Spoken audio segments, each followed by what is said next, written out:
இந்த நாளின் தலைப்பு என்லார்ஜ்,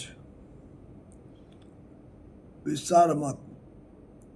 இதுவும் யாபேசின் ஜெபத்தின் இரண்டாவது பகுதியாக நாம் 1 நாளாகமம் 4ஆம் அதிகாரம் 10ஆம் வசனத்திலே இரண்டாவதாக குறிப்பாக என் எல்லையை பெரிதாக்கி, Jabez called on the God of Israel, saying, enlarge my coast, and that thine hand might be with me. எல்லையை பெரிதாக்கி உம்முடைய கரம் என்னோடு இருந்து துக்கத்தை மாற்ற ஆசீர்வாதத்தைக்காக ஜெபித்தான். ஆசீர்வாதத்தை பெற்றுக்கொண்ட பிறகு அந்த ஆசீர்வாதத்துக்கு தாங்கத்தக்கதான விஸ்தாரமான நிலத்தை இரண்டாவதாக ஜெபிக்கிறான். பொருட்கள் வைப்பதற்கு இடம் அவசியம்.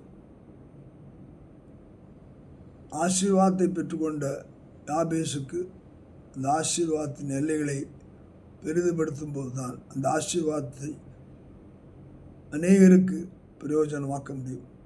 அதற்காக எல்லையை பெரிதாக்கினால் மட்டும் போதாது, அவருடைய கரம் அவனோடு இருக்கும்போது தான் அந்த கரம் தான் அவனை வழி நடத்த முடியும். அதை நன்கு அறிந்திருந்தான்.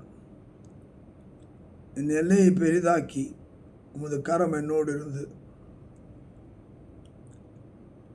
அது மட்டுமல்ல, அங்கே சொல்லும்படியான காரியம், தீங்கு என்னை துக்கப்படுத்தாதபடிக்கு அதற்கு என்னை விலக்கி காத்தருளும் என்று வேண்டிக் கொண்டான். எல்லை பெரிதாகும்போது சத்துருக்கள் பெருகுவார்கள். ஆனபடியால் தான் அந்த எல்லையை பெரிதாக்கி ஆசீர்வாதம் பெற்று எல்லையை பெரிதாக்கி அந்த எல்லையை அவருடைய கரம் ஆளும்படியாக, அவருடைய கரம் பலத்த கரமும் ஓங்கிய பயமாயிருக்கிறது.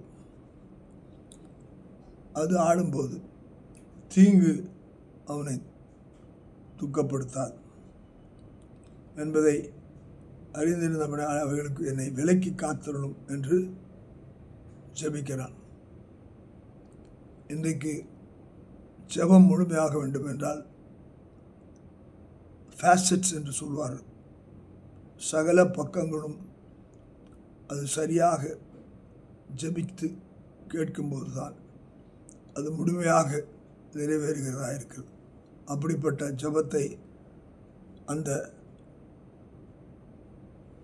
துக்கத்தின் மகன் கேட்டு பெற்றுக்கொண்டான். நாமும் ஜெபத்திலே உறுதியாய் முழுமையாய் கேட்போம், பெற்றுக்கொள்வோம். கர்த்தர் ஆசீர்வதிப்பார்.